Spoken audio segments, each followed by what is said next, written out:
आज की कहानी का नाम है एक परफेक्ट कपल और इसको लिखा है मेरी मंडली की सदस्य चैताली थानवी ने।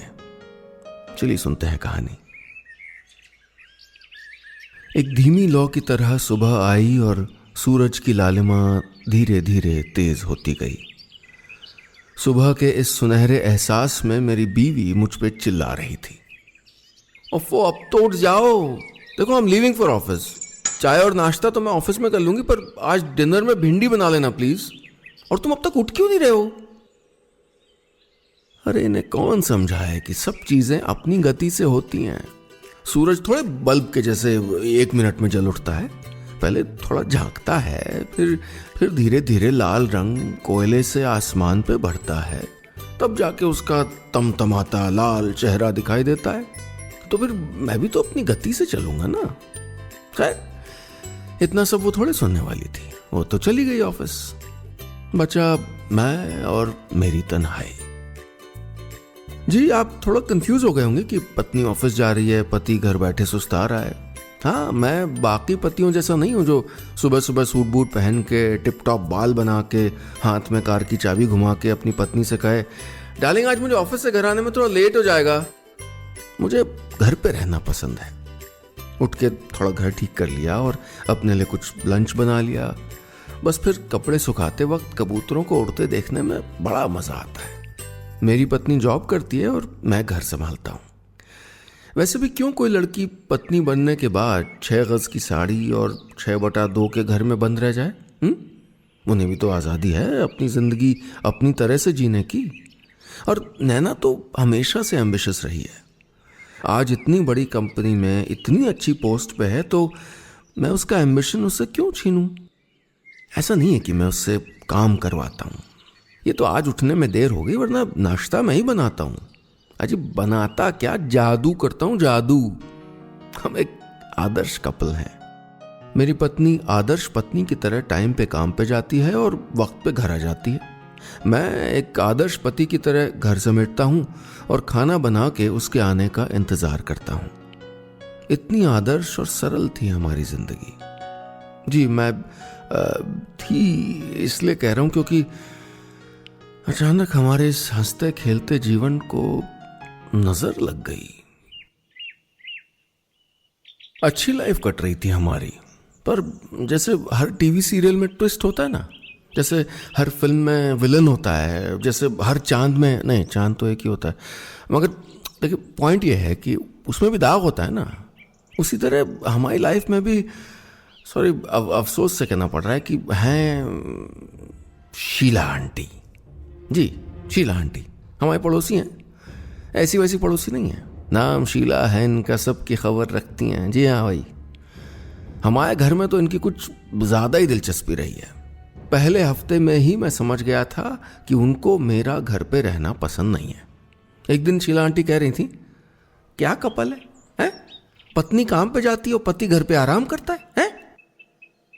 आराम मतलब क्या? आराम है? खुद हाउसवाइफ होके घर के काम को आराम कहने की गुस्ताखी कैसे कर सकती हैं? खैर छोटे मोटे ताने तो मिलते ही रहते थे, लेकिन सोचा नहीं था कि उनकी वजह से हमारी जिंदगी में इतना बड़ा तूफान आ जाएगा। एक दिन शीला आंटी हमारे घर आई और नैना से बोली, मुझे थोड़ी चाय की पत्ती चाहिए थी। खैर तुम परेशान मत हो, मैं हरीश से ही ले लूंगी। वैसे भी तुमको आइडिया थोड़े होगा कि किचन में पत्ती कहाँ है। इतना काफी नहीं था और बोली, मुझे हरीश से कुछ काम भी है। वो अगले हफ्ते हम बाहर जा रहे हैं ना, घर खाली छोड़ के जाना अच्छा नहीं लग रहा। आजकल चोरियों का बहुत डर रहता है। मैं सोच रही थी हरीश को चाबी दे दूं, आता जाता रहेगा तो किसी को लगेगा भी नहीं कि घर खाली है। वैसे भी तो ऑफिस तो जाता नहीं है, घर ही में तो होता है। तो नैना ने शीला आंटी को काटते हुए कहा, 1 मिनट, आप कहना क्या चाह रही हैं? नैना की आवाज़ सुन के मैं भी किचन के बाहर आ गया। शीला आंटी बोली, अब जो सब बोल रहे हैं वही बोल रही हूँ। हमेशा हरीश को किचन में और तुमको ऑफिस जाते देखा है। नहीं होता तुम्हारे पति से जॉब तो नहीं होता, इसमें गुस्सा होने की क्या बात है? नैना का चेहरा गुस्से से तमतमा रहा था, पर उसने बड़े संयम से कहा, हरीश जॉब कर सकता है, मैं भी किचन संभाल सकती हूँ। शीला आंटी हंसते हुए बोली, कर सको तो मानू। इससे पहले मैं नैना को समझाता, वो बोल पड़ी, आप 1 हफ्ते के बाद घूमने जाने वाली है ना, 5 दिन के अंदर हरीश जॉब कर रहा होगा। मतलब बज गया मेरा बैंड। अगले दिन आंख खोलते ही कुछ जलने की बू आने लगी। किचन में देखा चाय जल रही थी। मैंने नैना को आवाज लगाई। वो चिल्लाते हुए गैस के पास पहुंची और रोने लगी। मैंने पूछा, तुम कर क्या रही थी? नैना ने कहा, कपड़े सुखा रही थी। ये सुन के मेरे पैरों तले जमीन खिसक गई। तुम चाय बना रही हो, कपड़े सुखा रही हो, करना क्या तुमको? चैलेंज जीतना है। अरे कहीं तुमने श्रीमती नंबर 1 चैलेंज में तो पार्ट ना ले लिया? वो नहीं, शीला आंटी वाले चैलेंज की बात कर रही हूं। मैं किचन का काम करूंगी, तुम ऑफिस जाओगे। अरे किसी पड़ोसी के कहने पे इतना गुस्सा नहीं करते भाई।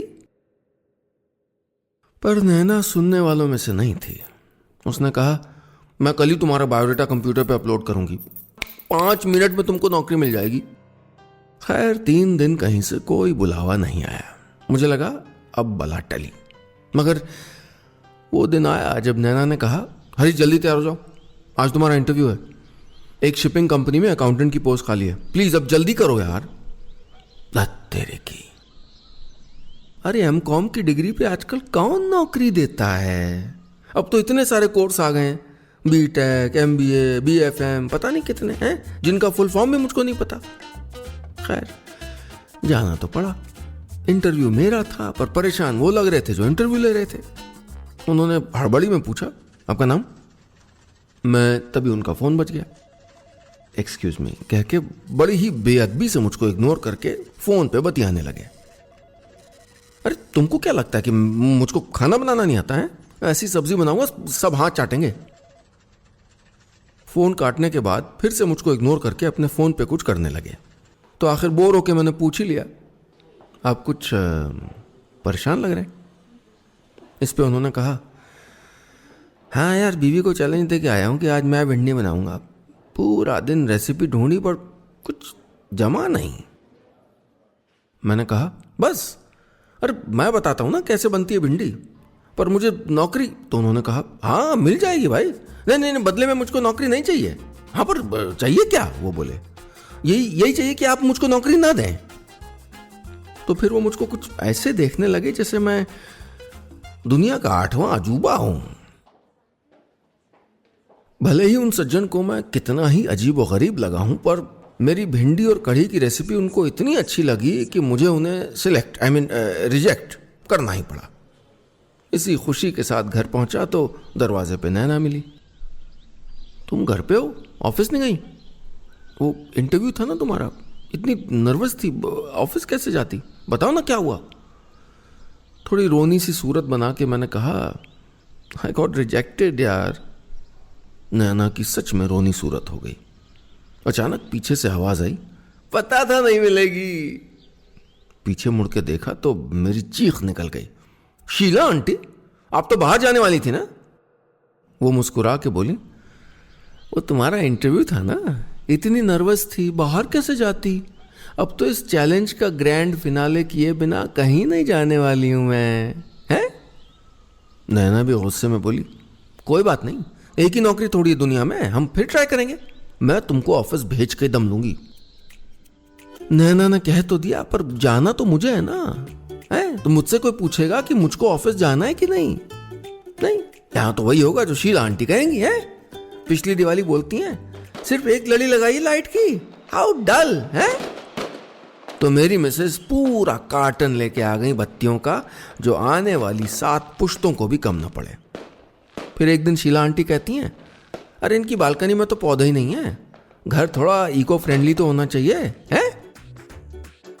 इसके बाद तो क्या बताऊं, ऐसा कोई पौधा ही नहीं बचा होगा दुनिया में जो नैना ने हमारी बालकनी में नहीं लगाया होगा। मैडम ने तो कैक्टस को भी नहीं छोड़ा। घर तो इको फ्रेंडली हो गया, पर पीपल फ्रेंडली नहीं हो पाया। घर की सफाई करने वाला चंदू वहां की पत्तियां साफ कर करके और विभिन्न प्रकार के कीड़े मकोड़ों से अपने आप को कटवा के आखिर काम छोड़ के चला गया। मैंने उसकी पगार भी बढ़ाई और मॉस्किटो रिपेलेंट क्रीम भी दी, पर बोला हमारी बीबी मना करती है साहब, मच्छर के काटने से हर दिन सूजा हुआ मुंह लेके घर जाते हैं, हमसे नहीं होता।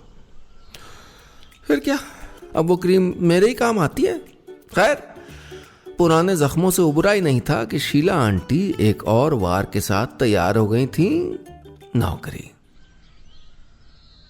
हालांकि नौकरी करना कोई बुरी बात नहीं है, और अगर ऑफिस अच्छा हुआ तो मॉस्किटो रिपेलेंट क्रीम की भी जरूरत नहीं पड़ती है, पर इसके लिए त्याग करना पड़ता है मेरे दोस्त, त्याग। रोज सुबह फुर्सत से चाय की चुस्कियां लेने का त्याग, छत पे उड़ते कबूतरों को उड़ते देखने का त्याग, और सबसे अहम किचन में नई रेसिपी ट्राई करने का त्याग। नहीं नहीं नहीं नहीं, नहीं। मैं सब त्याग कर सकता हूं, पर अपने किचन का त्याग नहीं कर सकता भैया। है ये लोग ना स्टीरियोटाइप बना देते हैं, पति इज इक्वल टू ऑफिस, पत्नी इज इक्वल टू किचन। अरे क्यों, कौन सी किताब में लिखा है भाई ये रूल? ऐसा नहीं है कि मैं हमेशा से घर पे ही बैठा रहता था, मैंने भी किया है 9 to 9 वाला जॉब। सुबह जल्दी उठ के टाइम पे ऑफिस पहुंचने की होड़ में ही 9 कब बज जाते थे पता ही नहीं चलता था। ऑफिस से घर आते आते तो 10:30 बज ही जाते थे। फिर क्या, फिर सो जाओ ताकि कल फिर ऑफिस जा सको, फिर 10:30 बजे वापस आ सको। अब ये कोई जिंदगी है? शायद वक्त ही नहीं बचता था जिंदगी के लिए। रोज सोचता था कि आज तो वो नई इटालियन रेसिपी ट्राई करूंगा। रोज इस ख्वाहिश से उठता और इसी ख्वाहिश के साथ सो जाता था। अरे मुझे नहीं पसंद भैया ऐसी दौड़ती भागती जिंदगी। पर नैना को बहुत पसंद है, फास्ट लाइफ, पेस्ड लाइफ। वो समझ तो रही थी कि मुझको नौकरी पसंद नहीं आ रही। हद तो तब हो गई जब नैना ने मुझको रात के 2 बजे किचन में काम करते देखा। उसने हैरानी से पूछा, तुम क्या कर रहे हो इस वक्त यहां? मैंने झेपते हुए कहा, कॉर्न ब्रूशेटा। नैना ने नींद में पूछा, किसका बेटा? नहीं, इटालियन डिश है वो, कॉर्न ब्रूशेटा। नैना ने पूछा, तो इस वक्त क्यों बना रहे हो? अरे यार वो पूरे दिन टाइम ही नहीं मिलता है ना, कब से सोच रहा हूँ ट्राई करूँ। आज नींद भी नहीं आ रही थी तो सोचा बना लूँ, शायद नींद ही आ जाए। उस दिन मैं भी समझ गया था और नैना भी कि 9 to 9 वाला जॉब अब मुझसे नहीं होगा। पर ब्रूशेटा बहुत अच्छा बना था। लेकिन जिस तरह ये जरूरी नहीं कि हर बार वैसा ही ब्रूशेटा बने जैसा उस दिन बना था, वैसे ही जरूरी नहीं है कि जिंदगी हमेशा वैसी ही रहे जैसे हम चाहते हैं। कभी नमक कम पड़ जाता है, कभी मिर्च ज्यादा हो जाती है। फिलहाल मेरी जिंदगी में मिर्च ही मिर्च थी। आज चौथा दिन था चैलेंज का और शीला आंटी तो जैसे हमारे सर पे सवार थी। बस 5वां दिन हो जाए और वो पार्टी दे दें कि भैया नैना शर्त हार गई। ऐसा लग रहा था कि कोई भी मेरी बात नहीं मान रहा, यहां तक कि पंखा भी मेरी मर्जी से नहीं चल रहा था। पर ये पंखा क्यों नहीं चल रहा भाई? मैंने नैना से पूछा।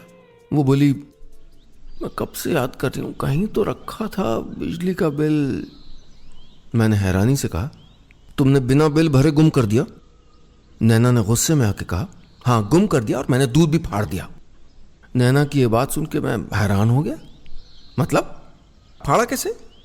मैं शेल्फ से लाइटर ले रही थी, दूध में गिर गया। ये सुनते ही मैंने अपना सर पकड़ लिया। मुझको ऐसे देख के नैना रुआंसी हो गई। बोली, मुझसे नहीं संभल रहा है घर, मैं बहुत बुरी कुक हूं, मुझे हार मान ही लेनी चाहिए। मैंने भी कहा, वैसे मैं भी जॉब नहीं कर सकता यार, तुमसे कहने वाला था कि मुझसे नहीं हो रहा है नैना, क्या करूं? नैना बोली, पर शीला आंटी। मैंने चिढ़ के कहा, अरे छोड़ो ना ये सब, ठीक है हम हैं इम्परफेक्ट। अरे कौन परफेक्ट है इस दुनिया में? इंपॉर्टेंट ये है कि हम जैसे भी हैं एक दूसरे के लिए परफेक्ट हैं और हमको ये किसी को प्रूव करने की जरूरत नहीं है। ये सुनते ही नैना की आंखें नम हो गईं। वो बोली, हाँ हरीश, हम एक दूसरे के साथ खुश हैं और यही तो जरूरी है। मैंने राहत की सांस ली।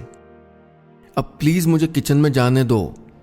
मैं रिसोटो बना के अपनी किचन वापसी मनाने लगा। पीछे से नैना बोली, तुम बहुत अच्छा खाना बनाते हो, मैं तो 7 जन्मों की ट्रेनिंग के बाद भी खाना नहीं बना सकती। ऐसा नहीं है नैना, ट्रेनिंग लोगी तो क्यों नहीं बना सकोगी, मैं सिखाऊंगा तुमको।